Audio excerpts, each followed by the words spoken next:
Hi, my name is Matt Benoit. I'm the Tellico Village Director of Public Works, and I'm providing another presentation on an element of our water and sewer projects. And today I'll be discussing neighborhood wastewater pumping stations. At the town hall meeting back in May, I provided just a real brief overview of the design process, and I think that's going to become important as we discuss these projects.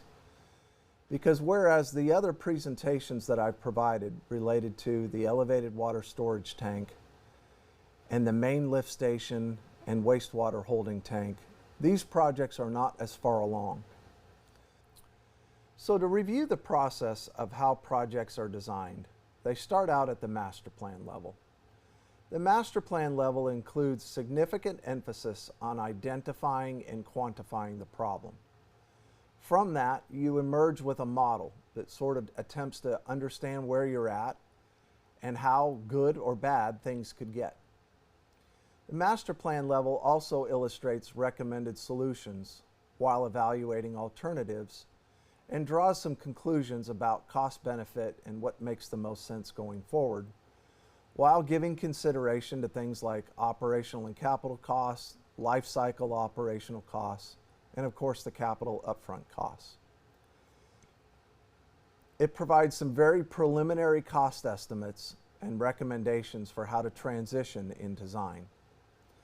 Engineering design follows a 30, 60, and 90% design review process. The way I like to kind of describe that is at the 30% completion level of a house, for instance, something that's being constructed in Tellico Village. At the 30% level, you can tell it's a house, it's not a barn.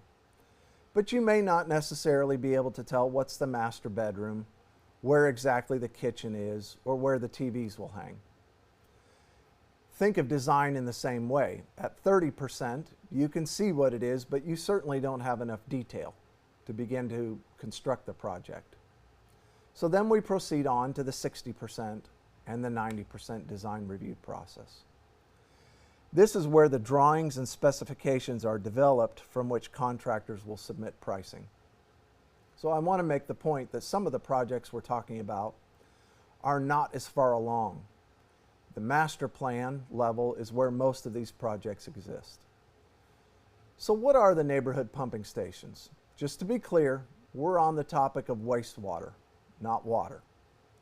Neighborhood pumping stations are like airports, where wastewater catches a series of connecting flights on their trip to the main pumping station before it leaves Tellico Village. In previous presentations, we've discussed how the household tanks provide the pressure to push the water off of your property. The main wastewater pumping station sends it away to either LUB, in the case of the main portion of the village, or TAS, which stands for the Tellico Area Service System, in the case of Kahiti. But the pressure created by the household tanks isn't sufficient to push it all the way to the wastewater pumping station. Hence the need for connecting flights, and the connecting flights are basically accomplished at neighborhood pumping stations. So let's take a real quick look at the map that illustrates where these are. There's one in Kahiti at the very north. There's one that we call Tenasseee Cove. There's one at Tenasseee Shores. There's the main. We've discussed that previously. There's one in Tokwa, and there's one in Mialakwa. So I want you to understand it's a system. They have to work together. If you live in the north end of the main village, in the Kahiti neighborhood, for instance, your waste may well pass through the Kahiti pumping station, Tenasseee Cove, Tenasseee Shores, and finally to the main pumping station. If you live in the south end of the main village, in Mialakwa, your waste will likely travel through Mialakwa to Tokwa to the main pumping station. Now, just like airports experience bad weather or flight delays, neighborhood pumping stations have the same problems. And when things get backed up, it becomes a problem. So let's take a look at what these look like. I've got an illustration, a couple of pictures here from the Kahiti pumping station. And in the image on the left, I've labeled for you an air scrubber. We're going to be talking a lot about that piece of equipment on the topic of odor control. But the other piece of equipment illustrated is a control panel and electronic components. On the right-hand side, there's a pipe that illustrates inflow, so that's waste coming from the homes. And there are two submersible pumps that you can't see that are down inside the wet well. And there's also some float control switches that tell the pumps when to work. Here's an illustration, a couple pictures of the Tokwa Road lift station. Again, we have a wet well with two submersible pumps. On the right-hand side, we have the air scrubber and the control panel. Very similar parts and components at each of the neighborhood wastewater lift stations. So why are we talking about replacing these? Well, there's several reasons. The pumps are old and they are not variable frequency drive, meaning they operate at one speed.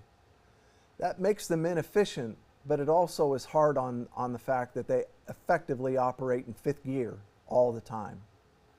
Another issue is inflow and infiltration, and if at this point you haven't watched the presentation related to the main pumping station and wastewater holding tank, you probably don't know that topic.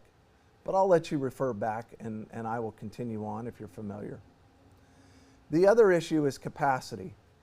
It's very common for the developer of a property to install infrastructure that is not designed for full build-out. Understandably, when that infrastructure is installed in the beginning, it is believed that as revenue is collected from the utility, in this case a water and wastewater system, and capital planning will allow you to make it necessary upgrades from wherever it is not finished or left unfinished to what's needed for full build-out. These neighborhood pumping stations are the originals. The pumps, the parts, and some of the components have been replaced, but the capacity in the wet well is the same. So we need to talk a little bit about capacity and inflow and infiltration. Whereas the primary driver behind the proposed wastewater storage tank at the main pumping station is primarily driven by inflow and infiltration. It has the couple added benefits. The neighborhood pumping stations have both capacity issues driven by growth and inflow and infiltration. This chart that we're illustrating here lists the 4 pumping stations at the neighborhood level. It shows their dry weather inflow at gallons per minute, the peak wet weather inflow, the pumping capacity of the pumps, as well as the wet weather flow, dry weather flow delta that exists at these stations. What you can see from that is Mialakwa is too big.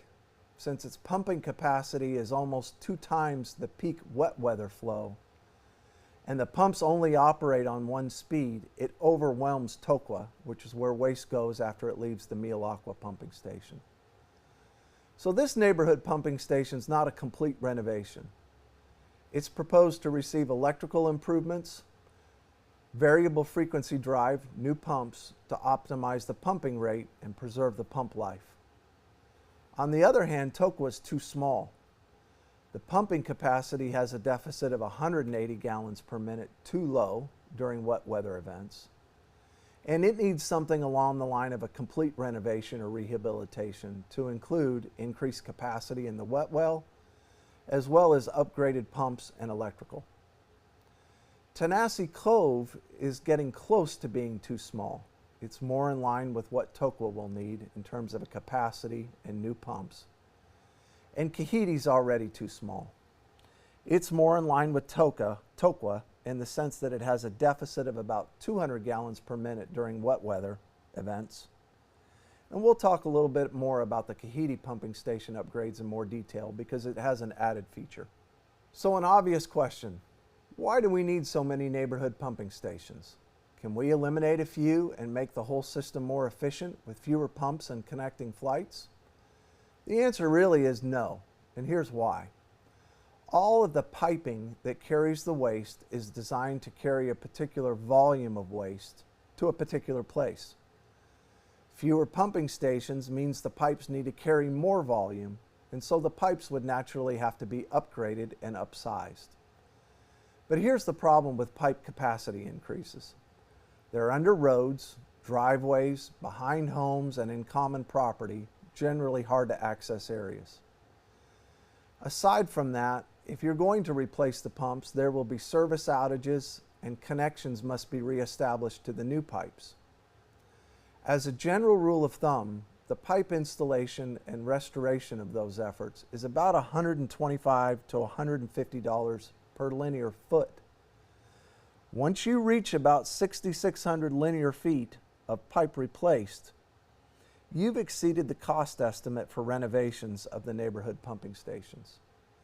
It'll take a whole lot more than 1.25 miles of pipe to eliminate a pumping station. Another obvious question, well, what about storage? In a previous presentation, Matt, you said storage is critical at the main wastewater pumping station. Why not at the neighborhood pumping stations? Well, remember, there's two primary reasons for the storage at the main pumping station. We need to accommodate wet weather flows resulting from I&I through the main village and in areas where wet well overflow is the worst possible place. Performing maintenance or repairs on either the main pumping station itself or the 5-mile line from the main pumping station to LUB is another added feature of the storage tank at the main pumping station. But don't forget, we're limited in the quantity of wastewater we can send to LUB, which also necessitates storage.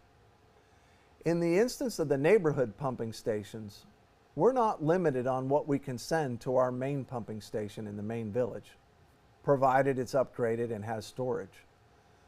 So in this instance, it is less expensive to upgrade capacity and pumping than it is to construct storage at each of these individual stations. Also, these neighborhood pumping stations have limited access. Even a nominal amount of storage of say 75 to 125,000 is going to be difficult. The footprint of these just isn't very big. So what's different about the Kahiti neighborhood pumping station? The Kahiti neighborhood pumping station has some very unique characteristics shared with the main wastewater pumping station in the main village.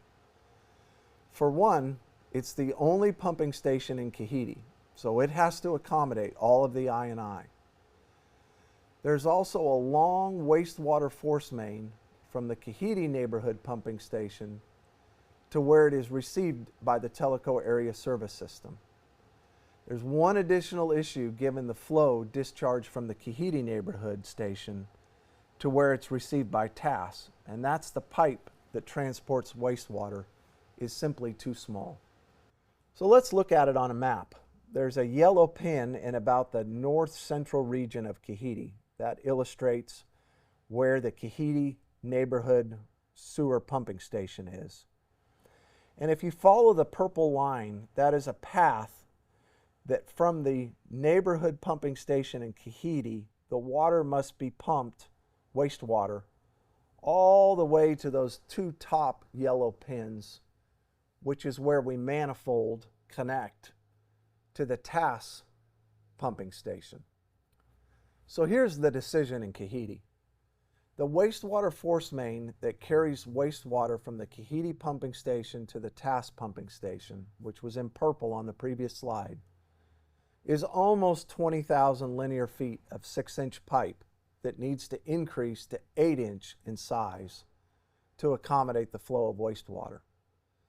The cost estimate for that line to be replaced, to leave in place the 6-inch or pull it out and put in an 8-inch pipe, is $7.1 million. That's a lot more than the cost estimate I gave you for 125 to 100 linear feet. And that's because a portion of that line is underwater. Underwater pipe construction is a lot more expensive than under roads and under driveways. On the other hand, if you don't replace that line, storage mitigates the concern. It cost us about $11 a gallon to construct storage. That's a construction cost. It's not inclusive of engineering.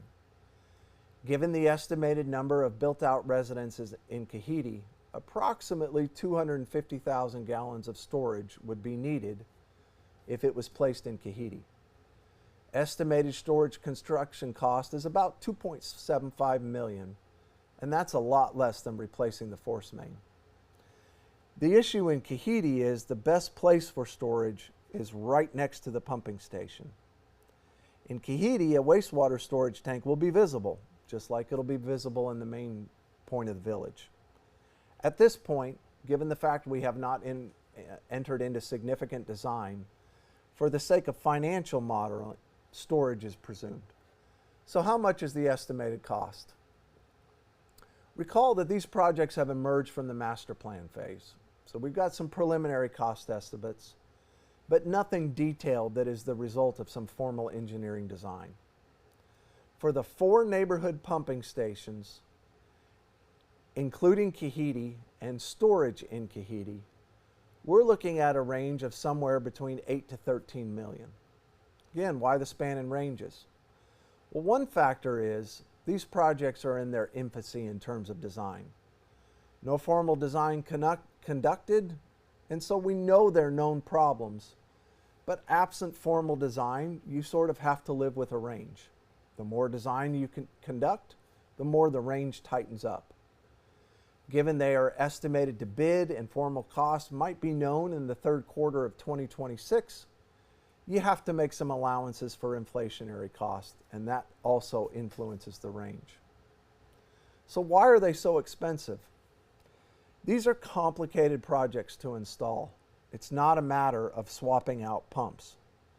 There are piping modifications, electrical and site work, all has to be redone, particularly on the electrical side, to accommodate variable frequency drive pumps.